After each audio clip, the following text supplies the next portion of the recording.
What's going on, guys? It's Cimo. So today we're going to be going in depth with the brand new Yu-Gi-Oh! Master Duel trailer that we got from the Yu-Gi-Oh! Digital Next. In the previous video, we actually did the initial impressions and what we thought overall of the system. You can check out that video, and I'd highly recommend you do so because this video is going to be a massive deep dive going into every single image that we saw in this trailer so we can see if there's any hidden secrets or surprises we may have in store once the game officially debuts. So without further ado, let's go ahead and dive right in. The thing that stands out to me the most looking at this first image, which was one of the first things that we saw, is that we have two completely separate playing fields. It looks like we have this sort of metallic looking field over here and this sort of grassy, meadowish, ruinous field over here, which tells me that these are going to be customizable playing areas, which means whether it's unlockable through challenges or, maybe competing in tournaments, or maybe they're buyable as well, you're going to be able to reflect your own personality in your playing field, similar to how you would bring a playmat if you were playing Yu-Gi-Oh! In the physical sense. And I really like that a lot. I feel like it adds a nice personal touch and just elements that people would be regularly adding to their own experience. People like different playmats for certain reasons, as well as a lot of other elements, which we'll get to a little bit later on. And so I think it's cool that, even though it may look a little bit disjointed, it's cool that you're taking your field with your opponent's field. It's like you're putting both of your playmats together. So this is like your digital playmat in a sense. Now, moving over here, it looks like we have the number 480 in this little circle, and I believe this is actually a turn timer, so that way players can't slow roll one another. I imagine this is going to be adjusted because 480 divided by 60 is 8 minutes, and I think 8 minutes for a turn is a little bit ridiculous. I guess it depends if you're playing a combo deck or not, but this gives us some information that there's going to be a turn timer of sorts. I'm just very curious how this is going to be implemented because some decks need a lot more time than others to execute their turn, and so I'm curious if you're just going to have a bank of time similar to like a chess timer that you're going to take from. Is time going to be added as you're performing actions and playing cards, similar to something like YGO Pro and the like? I'm curious to see how that's going to work, but at least we know there will be a turn timer. We also have these little wells on either side of the field, and these are actually the graveyard and the banish pile, and this makes sense if you look at an official Yu-Gi-Oh! Game mat for where the zones are actually supposed to be placed. Keep an eye out on these as we go throughout different parts of this video because these actually glow with different colors when there are cards that are in them that have been sent to those zones, and also when cards are sent to the graveyard or the banish pile, you will actually see them appear above the well, and then they will actually just kind of get sucked in. So if you wanted to look at your graveyard, your opponent's graveyard, you would, I imagine, just tap this since this is going to be available on all platforms. That'd bring up another menu so that you could scroll through and see what cards are in those respective zones. I sort of like this because it kind of cleans up the playing field a little bit, makes it a little bit more aesthetic, and that way you're focusing on the important part of the game, which is the actual field. Now, what's fascinating is that the Japanese version of all of this footage actually reveals a little bit more than the English version. I'm going to go ahead and explain. So right before they show this initial part here, there's this little animation of the field kind of fading in. They actually show player ranks here. We have a rank 3 and a rank 1.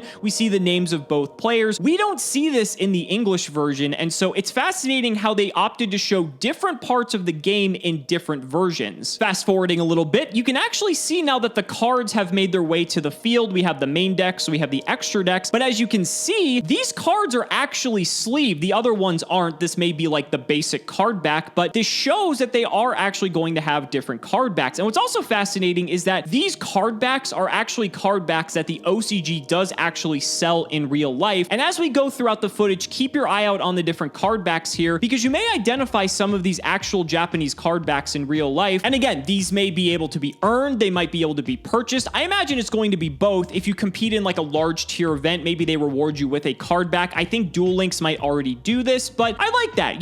This is already something that we see with regular Yu-Gi-Oh! And so the fact that they're taking it to the digital space makes a lot of sense. Fast forwarding a little bit more, and we start to get some insight into card rarities. As you can see, the Hedgehog Beast and Schism look like they're about a common rarity. This Shaddoll Squamata looks like it's a little bit shinier, and then this Shaddoll Ariel just looks like it's like the highest rarity imaginable. So this could be a couple of things, right? You could possibly buy different rarities of certain cards to make them shinier. Again, I think Duel Links does something already very similar to this, and other games do as well. They have shinier versions of the same card that you can earn through different means. You could maybe purchase the ability to make your card shinier. I wouldn't be surprised if they go that route, or depending on the monetization model, and that's obviously the big question mark on everyone's minds, if you're actually opening packs to get these cards, maybe Konami's messing with the rarity scales, and these are actually the true rarities of of the cards. We're gonna have to see, but there's a lot of different possibilities here. It's cool to see though that they are including different rarities. But once again, the Japanese version of this footage tells a much different story. If we go over there, look what card we see in the Japanese footage. That's Max C. And for people who don't know, Max C is banned in the TCG and has been for quite some time for good reason. And so this gives us some information as to the fact that maybe we're going to be able to play either TCG rules or OCG rules, because if they're showing Max C in their footage but not in ours, maybe that actually caters to the fact that they're going to be supporting play in both regions. They could also take a very interesting approach here and do what they do for the World Championship every year and merge the ban list together to create one unique format. I don't think that's the direction they should go in the slightest, but I guess we'll have to see what they decide. I think the best thing would be to separate it by both regions, so that way the OCG players can play in their format, the TCG players can play in theirs, and that way you get the best of both worlds. And then over here on the left-hand side, you see the first of many toys, statues, avatars, mascot. I don't know what the hell they're going to call these things, but these are just another customizable element. You've seen this in other digital games such as Hearthstone, but you're actually going to be able to fully customize this, because keep a lookout in this corner as well as this corner. You're going to see multiple of these each time. And so again, you might be able to earn these through challenges or special events, or you might be able to just flat out buy them. But Pot of Greed is definitely one of them, and I think that is fantastic. So moving on to our second screen here, we get to see a little bit more, right? This time we see that both playing fields are the same. That looks like a World Chalice Guard Dragon over here, and also another Pot of Greed. You get to see it from the other angle. You get to see that the wells are lit up, indicating that there are cards in the graveyard and banished. Makes sense if you're playing a Tri-Brigade deck. And you also have it lit up over here, showing there's cards in the opponent's graveyard as well. There's a little hamburger menu up here in the corner, the circle with the 3 lines. That could be for you to just, concede the game, go to the options to adjust any settings. So we get to see that here. And something else that stands out to me is the fact that the floor of the field is actually cracking. You can see here that the opponent's life points are at 2,000 compared to Konami's, which are at 8,000. And so the fact that the boards actually start to break as life points decrease, I think is really awesome. It just adds like another layer of aesthetic to the game. I'm curious if you gain life points if the field starts to repair itself. That would be really sick. As you can see here, the Mist Valley Apex Avian is slamming directly into the break sword to be able to attack over it. One little nice touch is that it looks like the animations for the attacks are actually based off of the monster's attributes. So right here, you can see that Mist Valley Apex Avian is a wind attribute, so the animation is green. And then if we move and fast forward a little bit here, you can see that on this direct attack from Shurag is a dark, and you see that it has this little purple aura going around it, and it has the purple animation here. And then once you reduce your opponent's life points to 0, it does this big red flash, almost similar to like Super Smash Bros. When you KO your opponent. I just think that's a really nice touch. Taking a step back, I actually did forget to discuss the little turn module here. Now, this was in the other footage as a hexagon, so maybe this is customizable as well, but we didn't actually see what it was doing here. But here we can see it is showing turn 4 and that you are in the battle phase. So I imagine how this will work is you tap this, maybe it comes up with a menu of all the different phases, and you can then decide which phase you want to go to, because you're not always going linearly through the phases. If you're in main phase 1 and you don't want to attack or anything, you can just go straight to the end phase, and so that might give you the option to do that. But it's good because there needed to be some sort of turn counter somewhere and a way to indicate what phase is currently active. You can also see here, once again, the sleeves are different, and these are again sleeves that the OCG does have in person. So maybe they're trying to have some product crossover to maybe encourage people to buy the product in real life as well as in the game. Who knows? Moving on to the next screen, it looks like we almost have this like dark Shadow Realmish board. This one looks pretty cool. The first time we're seeing this. Again, more sleeves. These ones are different. I guess the opponent can't afford any. And then we also have some more avatars here. Looks like that's a Dark Magician. And this, I don't know what dragon this is. It looks like it has like some gears. So maybe it's like an ancient gear Gadgetron dragon. I have no idea. But I wanted to showcase this one specifically because of the chain link animation. First of all, kudos to Konami because this looks sick. And I love this because one of the big things that Konami wanted to emphasize with building this game, courtesy of Kataoka, the senior producer, what he was saying is that they wanted to make it much more easy for spectators to be able to understand what's happening. And so for newer players and maybe more novice players, seeing a visual indicator for how chain links are resolving and understanding how that works, I think this is actually really cool and just a great way for people to be able to follow along. For people who know how to play the game, they're going to be able to understand it. But I think for especially lowering the barrier to entry, this is a fantastic feature and it just looks awesome. We've also seen a lot of cards throughout going through these screens, right? I mean, we've seen Shadal's, we've seen Tri-Brigade, Renegade, we've seen Phantom Knight, now we're seeing Eldritch. These are relatively new cards, and so it sort of begs the question for the monetization model, how are they actually going to distribute all of these cards? Because Yu-Gi-Oh! Has over 11,000 cards in circulation, and so I feel like that's actually going to be a tall order that Konami's going to have to figure out how to tackle. You're also going to see that as this dark hole resolves, the monsters are all going to go into the little graveyard well, just indicating that you know that they're actually going to the graveyard. Here we have another new playing field. This one looks sort of steampunkish. We have another little avatar here being Sangan. That's adorable. Also looks like a Borolo dragon over here. So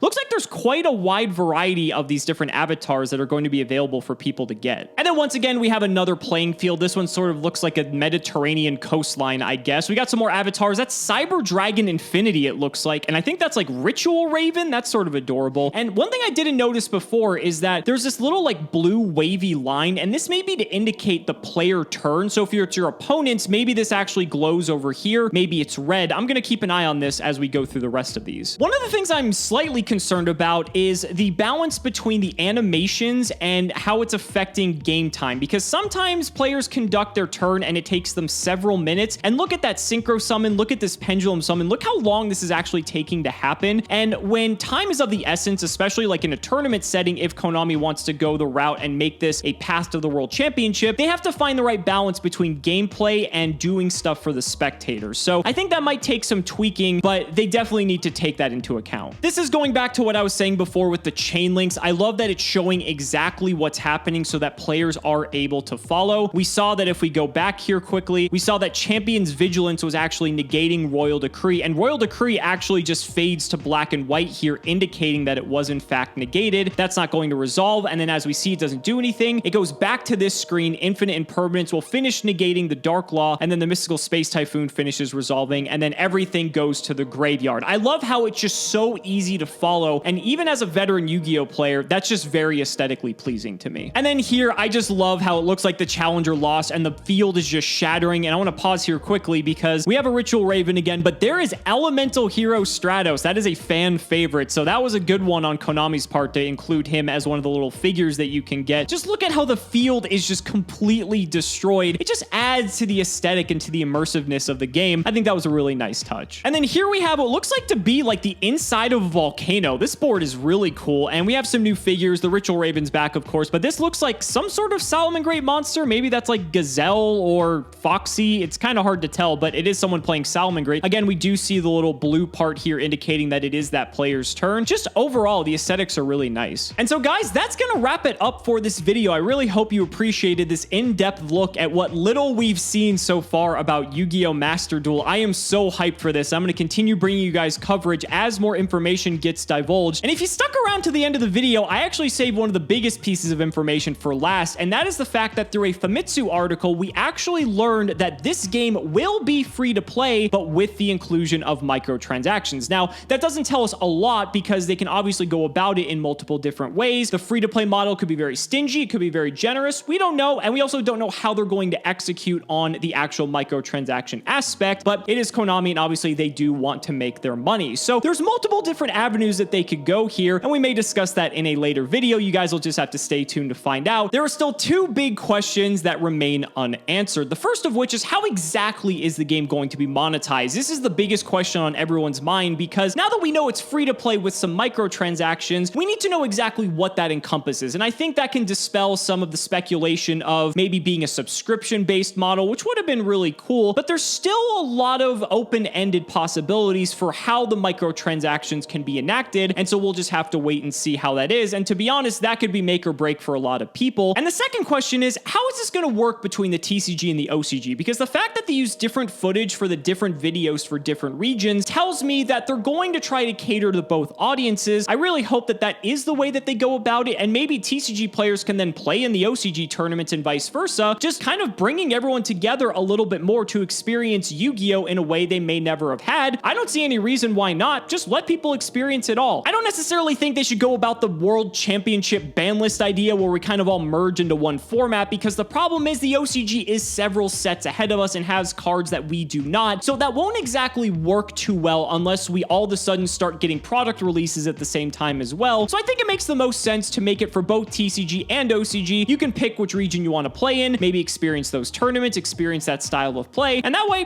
everyone's happy. So guys, let me know down in the comments what you guys think about this in-depth look at Yu-Gi-Oh! Master Duel, and let me know what features you would really love to see be a part of this game. If Konami does happen to watch these videos, maybe they'll pick up on some things that are the top rated comments, and if they end up integrating them to the game and they're really good ideas, I think that's a win-win all around. But I really just want to hear what you guys have to say overall. Thank you all so much for watching the video. Be sure to like the video as always, subscribe to the channel for more amazing Yu-Gi-Oh! Content, and if you found this video informative, consider supporting me on Patreon for exclusive early one-day access to the Yu-Gi-Oh! Progression Series, The History of Yu-Gi-Oh! And Yu-Gi-Oh! Sealed Showdown. Thank you all so much for watching the video, and we will see you in the next Master Duel video.